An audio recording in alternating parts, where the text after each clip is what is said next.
Hello everyone, good morning. Welcome to back my YouTube channel पर हूँ medical education में आप सभी का स्वागत है। आज हम इस वीडियो में बताएंगे फीवर के बारे में। यानी बोल सकते हैं जब हमारे बॉडी में फीवर होता है तो हम कैसे पहचानें कि हमारे बॉडी में फीवर हुआ है कि और कुछ हुआ है। और इस वीडियो में पूरा मेडिसिन बताएंगे जो कि डॉक्टर लोग सजेशन करते हैं जो मेडिसिन के। इस वीडियो को आप लोग देख लीजिएगा तो आपको भी पता चलेगा कि कौन सा डॉक्टर लोग की मेडिसिन को सजेशन करते हैं आप लोगों को। लेकिन आप लोग इस मेडिसिन को पर्सनली यूज नहीं करेंगे। जो हम इस वीडियो में बताएंगे बिना डॉक्टर की सलाह से आप इस मेडिसिन का यूज नहीं करेंगे। चलिए स्टार्ट करते हैं। सबसे पहले हम जानते हैं कि फीवर के परिभाषा को जानते हैं। यानी बोल सकते हैं फीवर की क्या परिभाषा होता है, इसे जानते हैं। चलिए स्टार्ट करते हैं। Fever is a condition in which body temperature is higher than normal. यानी बोल सकते हैं कि बुखार एक ऐसी अवस्था होती है जिसमें शरीर का तापमान सामान्य के तापमान से जब अधिक होता है तब हमारे बॉडी में क्या होता है कि फीवर जनरेट हो जाता है। यानी बोल सकते हैं कि जब हमारे बॉडी का जो टेम्परेचर होता है 98 डिग्री फ़ारेनहाइट होता है, जब उससे अधिक होता है 100 तक पहुंचता है तो बोल सकते हैं कि हमारे बॉडी में क्या हुआ है कि हाई फीवर हुआ है।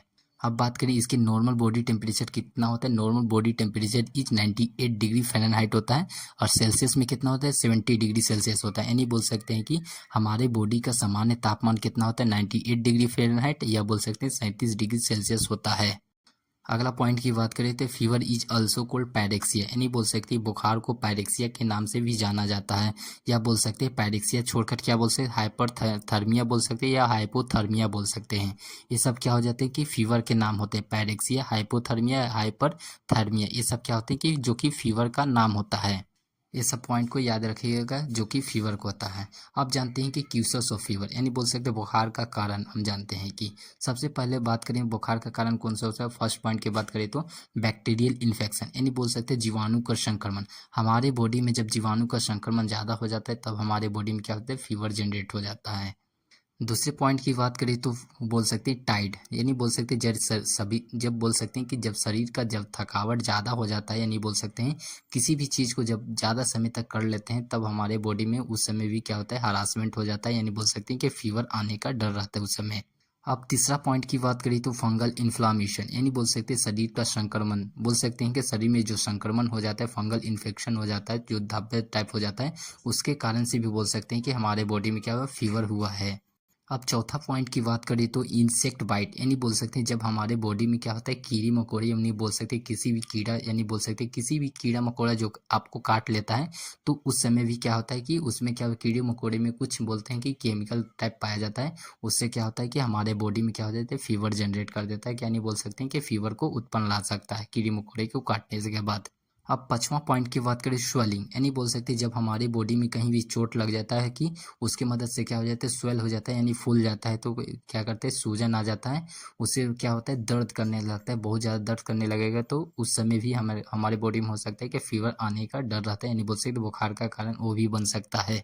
एंड लास्ट पॉइंट की बात करें तो बोल सकते हैं निमोनिया। निमोनिया क्या होता है एक तरह का बुखार, ये भी क्या होता है निमोनिया भी क्या होता है बुखार का ही टाइप होता है। ये सब पॉइंट को आप लोग याद रखिएगा जो कि मोस्ट इंपॉर्टेंट पॉइंट है जो कि क्या होता है बुखार का बोल सकते हैं कारण हो सकता है हमारे बॉडी में। इस कारण से हमारे बुखार में हमारे बॉडी में क्या होता है बुखार हो सकता है। ठीक है। अब हम जानते हैं सिम्टम इन फीवर यानी बोल सकते हैं बुखार के लक्षण। हम कैसे पहचाने कि हमारे बॉडी में क्या हुआ बुखार हुआ है, इसे जानते हैं।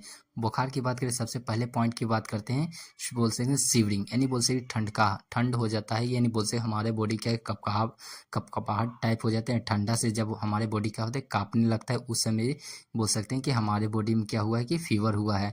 आप महसूस करिएगा कि आपके बॉडी में क्या फीवर होगा तो आप क्या करिएगा कपकपाहट टाइप के यानी बोल सकते हैं ठंडापन ज़्यादा आपको लगेगा। अब दूसरा सिम्टम की बात करें यानी बोल सकते हैं हीडेज मतलब बोल सकते हैं सर दर्द। हमारे बॉडी में जब जी बोलते हैं सिर में ज़्यादा दर्द होने लगता है। आपको जब बुखार होगा तो क्या करता है सिर दर्द करने लगेगा और क्या होगा कपकपाहट आने लगेगा, बहुत ज़्यादा सिर दर्द करता है। यानी बोल सकते हैं बहुत ज़्यादा दर्द पेनफुल होने लगता है एक तरह से बोल सकते हैं। उस समय भी आप पहचान सकते हैं कि हमारे बॉडी में क्या हुआ है कि फीवर होने का उस समय भी कारण बन सकते हैं। यानी बोल सकते हैं लक्षण बोल सकते हैं उसे। और बोल सकते हैं नेक्स्ट पॉइंट की बात करें स्वेटिंग यानी बोल सकते हैं जब आपके बॉडी से क्या होता है फीवर आता है तो आपको क्या होता है पसीना आने लगता है बहुत ज़्यादा। जब भी मेडिसिन आप लीजिएगा फीवर का तो उस समय क्या होता है कि बहुत ज़्यादा पसीना आने लगता है। उस समय भी आप पहचान सकते हैं कि आपके बॉडी में क्या हुआ है कि फीवर का लक्षण यानी बोल सकते हैं कि फीवर का बोल सकते सिम्टम ऑफ फीवर हो सकता है, इसे इसे भी बोल सकते हैं। अब अगला पॉइंट की बात करें तो लूज ऑफ एपिटाइट। एपिटाइट का मतलब क्या हो जाता है, भूख न लगना। यानी बोल सकते हैं जब आपके बॉडी में क्या होता है, फीवर होता है, उस समय क्या होता है कि मन बहुत खराब लगता है और क्या होता है, भूख भी नहीं लगता, कुछ खाने का मन नहीं करता है। इसका भी लक्षण बन सकता है कि आपके बॉडी में क्या हुआ, फीवर हुआ है। पाँचवां पॉइंट की बात करें तो डिहाइड्रेशन, यानी बोल सकते हैं पानी की कमी होना। हमारे बॉडी में क्या होता है, जब पानी की कमी हो जाता है तो उस समय भी क्या होता है कि हमें क्या होता है, फीवर आने का डर रहता है। यानी बोल सकते हैं डिहाइड्रेशन टाइप आपको लगेगा कि, तो उस समय क्या होता है, बुखार का लक्षण वो भी बता सकते हैं कि आपके बॉडी में क्या हुआ है, बुखार हुआ है। उसे आप चेक करा सकते हैं कि आपके बॉडी में कितना पानी है। यानी बोल सकते हैं कि थर्मामीटर जो होता है उससे भी पता चल सकता है कि आपके बॉडी में क्या हुआ, फीवर हुआ है कि नहीं हुआ है।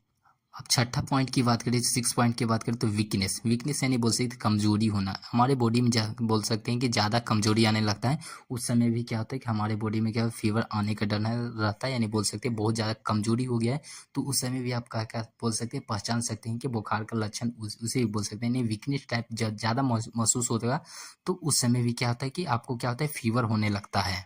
इस सब पॉइंट को आप मोस्ट इंपॉर्टेंट पॉइंट को बताएं, जो कि क्या होता है, बुखार के लक्षण होते हैं। जब आपके बॉडी में क्या होता है, बुखार होगा, तो आप इससे पहचान सकते हैं कि आपके बॉडी में हुआ है, बुखार हुआ है कि नहीं हुआ है। अब बात करते हैं जब आपके बॉडी में क्या होता है, बुखार हो जाता है, तो आप कौन सा ट्रीटमेंट ले तो आपके बॉडी से क्या होता है, बुखार को ठीक किया जा सके। यानी बोल सकते हैं कि मैनेजमेंट ऑफ फीवर, यानी फीवर कैसे, हम बोल सकते हैं बुखार को कैसे नियंत्रित किया जाए, इसे जानते हैं। यानी बोल सकते हैं सबसे पहला पॉइंट की बात करें, हमारे बॉडी में जब बुखार होता है तो हम क्या चीज़ लें इसे ठीक करें। जैसे कि हमारे बॉडी में फीवर हुआ तो हम क्या चीज़ सजेशन लें, इसकी मदद से क्या होता है, हमारे बॉडी क्या होता है, फीवर को ठीक कर सके। यानी पहला सजेशन की बात करें तो मेडिसिन। जब आपके बॉडी में क्या होता है, फीवर होता है, तो सबसे पहले क्या करेंगे, आप जाँच कराएं, फिर उसके बाद क्या क्या मेडिसिन का यूज करें। और क्या करें, न्यूट्रिशन का यूज करें। जब आपको क्या हुआ है, फीवर हुआ रहे तो कुछ न्यूट्रिशन ले, एनर्जी ड्रिंक का इस्तेमाल करें। जब आपके बॉडी में क्या हो जाता है, फीवर आएगा तो उस समय क्या हो जाता है, वीकनेस होगा, तो आप एनर्जी ड्रिंक का ज़्यादा से ज़्यादा उपयोग करें, जिसकी मदद से आपको क्या होगा कि ताकत महसूस होगा, कि पावर जनरेट होगा, और उससे मदद से क्या होता है कि आपको फीवर को जल्दी से ठीक कर सके। चौथा पॉइंट की बात करें तो यानी बोल सकते कीप रेस्ट। यानी बोल सकते हैं जब आपको बॉडी में क्या होता है, फीवर होता है, उस समय क्या होता है कि आप बहुत ज़्यादा काम नहीं करें। यानी बोल सकते हैं ज़्यादा रेस्ट करने के लिए कोशिश करें। ज़्यादा रेस्ट करिएगा, उसकी मदद से क्या होता है कि आपके बॉडी में क्या होता है कि फीवर को जल्दी से जल्दी क्या कर देगा, ठीक कर देगा। अब नेक्स्ट पॉइंट की बात करें तो आइस वाटर वेग, यानी बोल सकते हैं ठंडे पानी का वेग। आपके सिर पर जो क्या होता है, आइस वो होता है जो बर्फ़ टाइप होता है, उसको क्या होता है, आपके सिर पे हल्का हल्का लगाया जाए कपड़ा में लगा के, तो उससे क्या होता है कि आपके बॉडी में क्या होता है, जो फीवर रहेगा उसको, उससे क्या होता है कि ख़त्म कर देगा। यानी बोल सकते हैं धीरे धीरे क्या करता है, रेस्ट ला सकता है वो। एंड लास्ट पॉइंट की बात करें तो जो होता है कि हेल्थ डाइट, यानी बोल सकते हैं कि बोले संतुलित आहार। बोल सकते संतुलित आहार का मतलब बोल सकते अच्छा डाइट ले। यानी बोल सकते हैं कोई भी चीज़ खाएं तो उससे क्या होता है कि फल फूल ज़्यादा खाएं। जब आपको फीवर होगा तो उस समय क्या होता है, फल फूल ज़्यादा खाइएगा, फल जो होता है बहुत ज़्यादा खाइए, जिसकी मदद से क्या होता है कि आपके बॉडी में क्या एनर्जी आएगा, बहुत ताकत लाएगा। उसकी मदद से क्या होगा, आपको क्या होता है कि फीवर को जल्दी नियंत्रित ला सके। यानी बोल सकते हैं जल्दी से ठीक कर देगा आपको फीवर। ये सब पॉइंट को आप याद रखिएगा। अब जानते हैं कि आप बोल सकते हैं कि जब आपके बॉडी में होता है कौन सा मेडिसिन ले। मेडिसिन की बात करते हैं, यानी सबसे अच्छा मेडिसिन इस वीडियो में बता रहे हैं। इस मेडिसिन को आपको पर्सनली यूज नहीं करिएगा, बिना डॉक्टर के सलाह से। इस वीडियो में जितने भी मेडिसिन बताएंगे ये सबको पर्सनली यूज नहीं करिएगा। चलिए स्टार्ट करते हैं। सबसे पहला मेडिसिन की बात करें तो एसिटामिनोफेन। एसिटामिनोफेन क्या हो जाता है, ये क्या होता है, कम्बिनेशन होता है किसका, पैरासीटामोल का कम्बिनेशन होता है, जो कि यूज किया जाता है कहाँ, फीवर में यूज किया जाता है। एसिटामिनोफेन होता है जो कि बहुत अच्छा दवा होता है, जो कि पैरासीटामोल का कॉम्बिनेशन में आता है।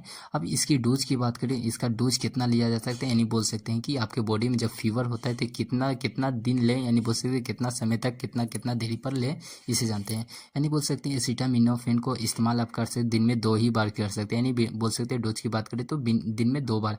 यानी यहाँ पर लिखा है क्या, बीडी मतलब हो जाता है दिन में 2 बार ही यूज कर सकते हैं। और अब बात करेंगे दूसरा, बोल सकते हैं दूसरा मेडिसिन की बात करें तो कॉम्बिफ्लेन। कॉम्बिफ्लेन होता है जो कि ये जो मेडिसिन होता है इसका क्या होता है कि डॉक्टर लोग बहुत ज़्यादा इसी इस्तेमाल करते हैं कॉम्बिफ्लेन का। इसका मिश्रण की बात करें, बोल सकते हैं कॉम्बिनेशन की बात करें, आइबुप्रोफेन और पैरासीटामोल का कॉम्बिनेशन में आता है। इसकी डोज की और बात करें तो बीडी, यानी बोल सकते हैं बीडी का मतलब होता है दिन में 2 बार यूज किया जाता है। यह कॉम्बिनेशन होता है आइबुप्रोफेन और पैरासीटामोल का होता है। पैरासीटामोल का आता है जो कि क्या होता है, बुखार को ठीक करने के लिए होता है। आइबुप्रोफेन होता है जो कि हमारे बॉडी में ज़्यादा से जहाँ दर्द करता है तो उसको ठीक करने में यह क्या करता है, मदद करता है। अब अगला मेडिसिन की बात करें तो एस्प्रिन। एस्प्रिन क्या होता है, बहुत अच्छा दवा होता है। ये भी क्या होता है, इसको भी यूज किया जाता है, दिन में 2 बार ही यूज किया जाता है। ये भी क्या होता है, पैरासीटामोल का कॉम्बिनेशन में आता है और दिन में 2 बार यूज किया जाता है। और नेक्स्ट मेडिसिन की बात करूँ तो कालपोल। कालपोल क्या हो जाता है, पैरासीटामोल का कॉम्बिनेशन में आता है, 600 mg में के का फॉर्म में आता है। और इसकी डोज की बात करें तो दिन में 2 बार ही इसका यूज किया जाता है। कालपोल जो होता है बहुत अच्छा दवाओं में से एक माना जाता है, जो कि क्या होता है कि बहुत जल्दी क्या करता है, आपके बॉडी से क्या होता है, फीवर को ख़त्म कर देता है। यानी जो भी डोज बता रहे हैं उसका के सजेशन लिया जाता है। जब आपके बॉडी में बहुत ज़्यादा रहता है तो आप 2 बार यूज कर सकते हैं। अब जब हल्का बुखार रहेगा तो आप कितना 2 बार यूज करें। बहुत ज़्यादा बुखार रहेगा तो 3 बार भी यूज कर सकते हैं दिन में। अब अगला मेडिसिन की बात करें, जीरोडोल। जीरोडोल एसपी होता है, जो कि क्या होता है, एक्लोफेनिक्स के मिश्रण होता है, 100 mg का आता है। प्लस में क्या होता है, पैरासीटामोल का कॉम्बिनेशन में होता है। जीरोडोल जो होता है कि बहुत अच्छा दवाओं में से एक माना जाता है, जो कि हमारे बॉडी से क्या होता है, पेनफुल को क्या नहीं बोल सकते हैं, जो पेन किलर के रूप में भी इसका इस्तेमाल किया जाता है जीरोडोल को। यानी बोल सकते हैं बहुत अच्छा दवाओं में से इसे भी माना जाता है। यानी बोल सकते हैं डॉक्टर लोग क्या करते हैं, इसी का ज़्यादा से ज़्यादा उपयोग करते हैं। यानी बोल सकते हैं बहुत ज़्यादा इसका उपयोग करते हैं। जब आपके बॉडी में क्या होता है, फीवर हुआ रहेगा तो उसको ठीक करने में क्या करता है, जीरोडोल एसपी का नाम का मेडिसिन होता है, जो कि मार्केट में अवेलेबल होता है। इस वीडियो में जितने भी मेडिसिन बताए हैं ये बिना डॉक्टर की सलाह से किसी भी मेडिसिन को यूज नहीं करेंगे। Thank you for watching this video.